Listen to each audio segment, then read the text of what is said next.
अस्सलाम वालेकुम जी, आप देख रहे हैं हम डिजिटल। मैं हूं एहसन वाहिद। प्रैक्टिस एंड प्रोसीजर केस का जो है वो फैसला सुना दिया गया है। इस हवाले से अदालत के अंदर मौजूद थे सुप्रीम कोर्ट बार के सदर हैं आबिद ज़ुबैरी साहब हमारे साथ मौजूद हैं। सर, कैसे देख रहे हैं इस फैसले को?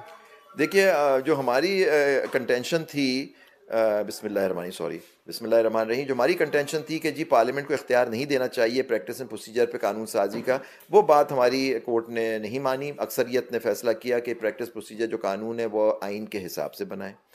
उन्होंने कहा कि बिल्कुल उनके पास इख्तियार था बनाने का, और अपील का हक भी जो दिया उसमें भी उनका इख्तियार था कि वो दे दें। वो भी सब देखें, मेजॉरिटी से ही फैसला आया है। लेकिन जो वक्त हमारा एक कंटेंशन जो था कि इसमें रिट्रोस्पेक्टिव अपील का हक जो दिया जा रहा है वो आइन से मुतसादिम, वो बात मेजॉरिटी ने मान ली।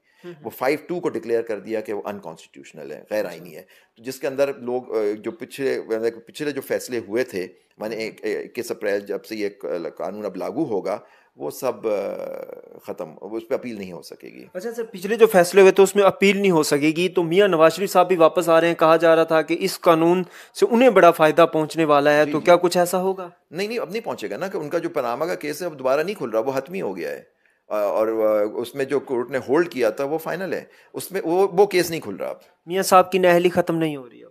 उस केस की डिस्क्वालिफिकेशन नहीं खत्म हुई, लेकिन आपको पता है एक और कानून उन्होंने पास किया था जिसके उन्होंने कहा था नाअहली जो है 5 साल की होगी। अब ये भी देखना होगा कि वो 5 साल जो थी वो आइन क्या मुकन्ना जो एक जजमेंट थी सुप्रीम कोर्ट की पनामा में जिसमें उनको लाइफ टाइम बैन किया था, वो कानून साजी से ख़त्म कर सकती है। तो वो अब एक सवालिया निशान फिर भी उठ गया कि अगर जब अपने पेपर दाखिल करेंगे तो हो सकता है उस पर चैलेंज इस बात पर किया जाए, उनके मुखालफिन चैलेंज करें कि जी उसको भी ये पार्लियामेंट का इख्तियार नहीं था कि एक पीरियड को सुप्रीम कोर्ट की जजमेंट को इस तरह से ख़त्म करें। अच्छा सर, आप भी इस केस की कार्रवाई का हिस्सा रहे। चीफ जस्टिस साहब ने आज बड़े अहम रिमार्क्स दिए। उन्होंने कहा कि मेरी गलती थी फुल कोर्ट बनाना।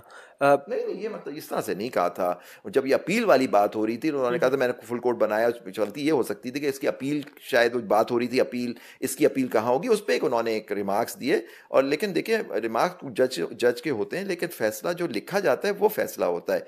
तो वो एक उन्होंने कहा इस बात पे कि जी अब इसकी अपील नहीं होगी ना, अब देखिए इसकी अपील कहाँ दाखिल हो सकती है, तो उस पर एक उनका एक ऑब्जर्वेशन आई जी। अच्छा सर, इससे पहले जब हम देखें पुराने चीफ जस्टिस थे, उनके होते हुए बड़ा कहा जाता था कि सुप्रीम कोर्ट में इख्तलाफात मौजूद हैं, मुख्तलिफ ग्रुप्स बने हुए हैं। अब एक फुल कोर्ट बनाया गया और पूरी कौम ने जो है वो लाइव देखा किस तरह सुप्रीम कोर्ट के जजेस जो हैं वो एक दूसरे से नुक्ता इख्तलाफ नजरें रख रहे हैं। तो इसको कैसे देखा? ये बहुत अच्छी बात है। देखिए, ये बड़ी हेल्दी बात होती है, लोग इसको गलत उससे देखा जाता है।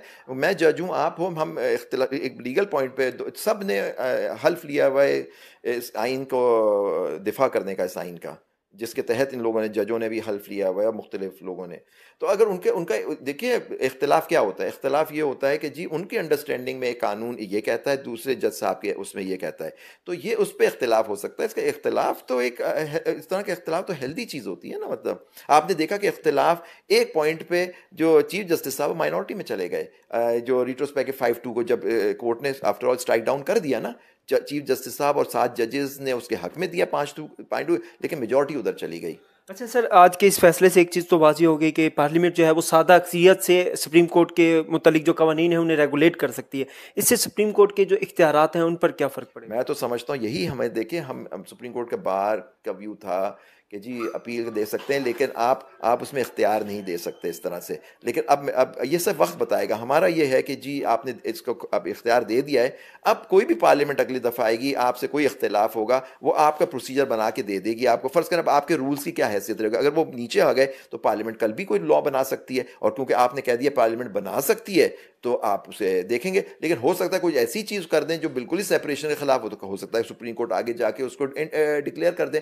उस लॉ को भी चैलेंज किया जा सकता है कि जी फिर ये सेपरेशन के, वो जो भी लॉ बनाएंगे उसको चैलेंज तो किया जा सकता है।